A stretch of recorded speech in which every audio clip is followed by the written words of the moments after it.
Hi guys, welcome back to my channel. இந்த வீடியோவில் என்ன பார்த்துட்ருக்கிறீங்க அப்படின்னு பார்த்தீங்கன்னா, நாங்கள் சிவன்மலை போயிட்டு வந்தாச்சு. போயிட்டு கீழே இறங்கிட்டு நெக்ஸ்ட்டு ஒரு கோயிலுக்கு கிளம்புறோம். அது எந்த கோயில் அப்படிங்கிறது பார்த்து தெரிஞ்சுக்கலாம். இப்போது நாங்கள் வந்திருக்கிற இடம் பார்த்திங்கன்னா அரச்சலூர் தீர்த்தகுமாரசாமி திருக்கோயில் அப்படின்னு போட்டிருந்தது. நம்ம தான் முருகன் பைத்தியமாச்சே. ஸோ கிளம்பலான்னு பார்த்தோம். ஆனால் நாங்கள் கிளம்புனது பார்த்திங்கன்னா 12 மணி ஆச்சு. அதாவது ரீச் ஆனது டைம் பார்த்தா 12 மணி. ஸோ 12 மணிக்கெல்லாம் கோவில் க்ளோஸ் பண்ணிடுவாங்கன்னு சொன்னதுனால கிளம்பியாச்சு. சூப்பராக வர வழியெல்லாம் இதே மாதிரியே தென்னை மரமாக இருந்தது. ஸோ இப்போது எந்த கோயிலுக்கு வந்திருக்கோன்னு ஆல்ரெடி போயிருந்தீங்கன்னா தெரிஞ்சிருக்கும். இது பார்த்திங்கன்னா பைரவர் கோயில். அதாவது கரெக்டாக எனக்கு ரூட் தெரியல. சேலம் டு கோபி ரூட்டுன்னு நினைக்கிறேன். அரச்சலூர் பைரவர் கோயில் அப்படின்னு சொன்னாவே தெரியும். ஸோ அங்கே போயிட்டு விளக்கெல்லாம் வாங்கிட்டு விளக்கு ஏற்றுறதுக்கு ரெடி ஆயாச்சு. தேங்காயில் விளக்கு போடணும் அப்படின்னு சொல்லி அங்கே வந்தோடனே, கோயிலுக்கு வந்தோடனே எல்லாருமே பார்த்திங்கன்னா தேங்காயில் விளக்கு போட்டு நம்ம என்ன வேண்டுதலோ அதை வேண்டிக்கலாம். பாருங்கள் எவ்வளோ விளக்கு, 1 2 இல்லைங்க. இங்கே வெளியே பார்த்திங்கன்னா காலபைரவர் இருக்காங்க. விளக்கு ஆக்சுவலாக ஃபஸ்ட்டு டைம் நாங்கள் இப்போ தான் கோயில் போகிறோம். எப்படி போடணும் என்னன்னு தெரியல.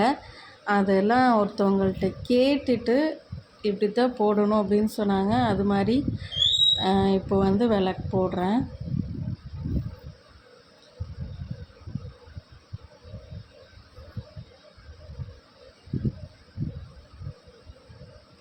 பைரவர்னாலே நம்ம கஷ்டத்தை எல்லாம் தீர்ப்பாங்க. அப்புறம் பார்த்திங்கன்னா நம்ம நினச்சது கண்டிப்பாக நல்லபடியாக நடக்கும்னு சொல்லுவாங்க. ஸோ காவல் தெய்வம் அப்படிங்கிற மாதிரிலாம் சொல்லுவாங்க. ரொம்ப நாளாக பார்த்திங்கன்னா இந்த பைரவர் கோயிலுக்கு போகணுன்னு நிறைய டைம் கேட்டேன். நிறைய டைம் வரத்துக்கும் ட்ரை பண்ணோம், முடியல வரத்துக்கு. ஸோ இந்த டைம் பைரவர் எங்களுக்கு டைம் செட் பண்ணி கொடுத்துருக்குறாருன்னு நினைக்கிறேன்.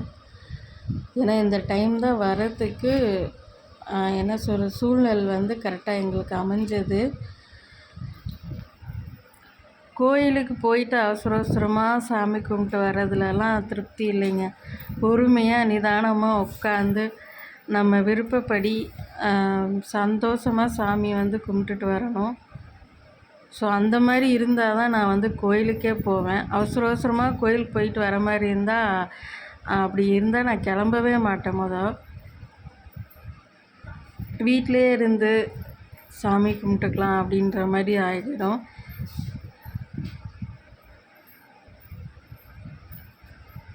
அடுத்தது நெய் மண் விளக்கில் ரெண்டுமே சிகப்பு கலர் தீம். அது பார்த்திங்கன்னா சிகப்பு கலர் துணி. எல் தீபம் மிளகு தீபம். அது உள்ளே பார்த்திங்கன்னா மிளகு கட்டி நல்லெண்ணெயில் மிக்ஸ் பண்ணி கொடுத்துருந்தாங்க. ஸோ எண்ணெயெல்லாம் வேஸ்ட் பண்ணக்கூடாதுன்னு சொன்னாங்காட்டி எல்லா எண்ணெயும் அதிலே ஊற்றியாச்சு. உள்ளே நான் ஊற்றலாம் அப்படின்னு சொல்லி வச்சுருந்தேன்.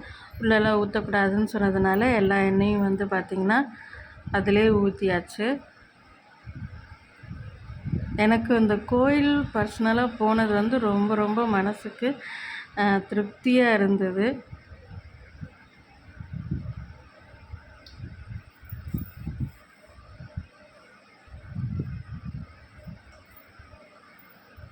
ஒரு லெமன் கொடுத்தாங்க இல்லையா, அந்த லெமன் நம்ம இந்த கால பைரவர்கிட்ட வச்சு நல்லபடியாக ப்ரே பண்ணிவிட்டு அதை எடுத்துகிட்டு போய் நம்ம வீட்டில் வச்சுக்கலாம். நெக்ஸ்ட் டைம் வரப்போ அடுத்த லெமன் எடுத்து வாங்கிட்டு வந்துட்டு இவங்கள்ட்ட வச்சு எடுத்துகிட்டு போய் வச்சுக்கலாம், இந்த மாதிரி அப்படின்னு சொல்லியிருந்தாங்க. பழசை வந்து எடுத்துட்டு 2வது வாட்டி நம்ம வந்து புதுசாக லெமன் வச்சு எடுத்துகிட்டு போவோம் இல்லையா, அதை வந்து நம்ம வீட்டில் வச்சுக்கலாம். அதாவது நல்லது அப்படின்னு சொல்லியிருந்தாங்க. ஸோ வச்சு ப்ரே பண்ணிவிட்டு எடுத்தாச்சு.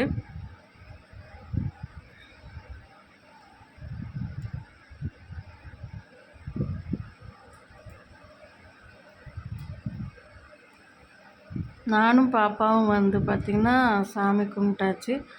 அடுத்தது வந்து அத்தான் கிளம்பிட்டாங்க. ஸோ அந்த பக்கத்தால் போய் பைரவரை பார்க்குறப்பே எனக்கு ஒரு பாசிட்டிவ் வைப் இருந்ததுங்க. அதாவது ஒரு எல்லா கோயில்லையுமே அது இருக்குது கண்டிப்பாக. இந்த கோயிலில் அந்த ஒரு வைப் நல்லாவே தெரிஞ்சுது.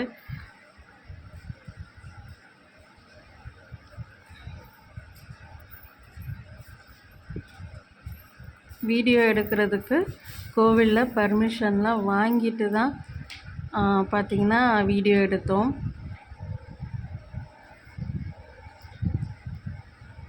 அதாவது என்ன சாமின்னு பாருங்கள், ரொம்ப அழகாக வந்து பார்த்திங்கன்னா அலங்காரம் பண்ணியிருந்தாங்க.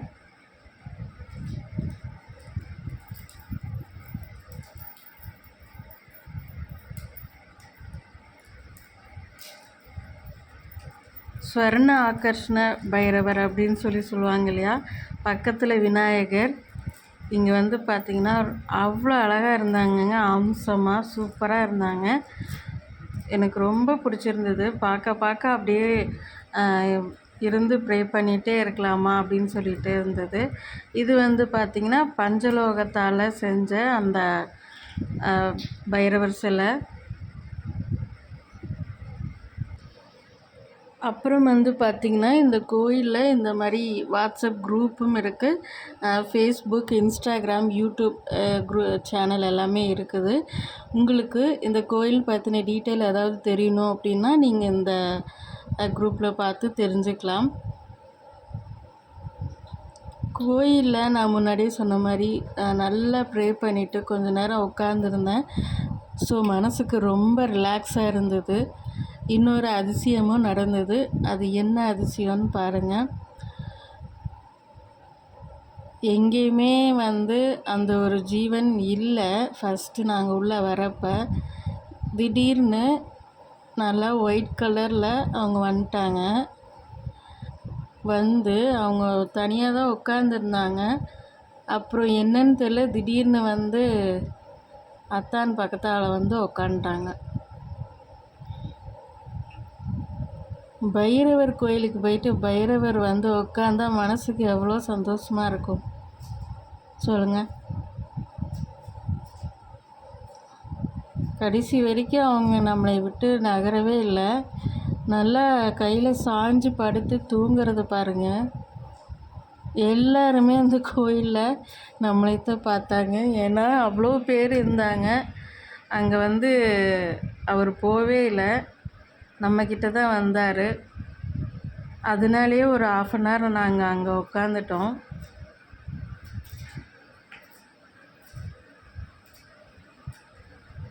இங்கே வந்து கோபுரம் இல்லைங்க, கோபுரத்துக்கு பதிலாக தான் இந்த பைரவர் சிலை. பார்த்தா எவ்வளோ அழகாக பிரம்மாண்டமாக இருக்குது பார்த்தீங்களா?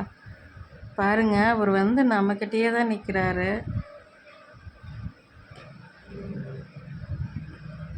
இங்கே வந்து நிறைய யாகம் இதெல்லாம் வந்து நடத்துகிறாங்க இந்த கோவிலில். அடுத்தது நிறைய ஃபோட்டோஸ் எல்லாம் எடுத்துக்கிட்டோம். மற்ற கோயிலுக்கும் போயிட்டு வீட்டுக்கு கிளம்பியாச்சு.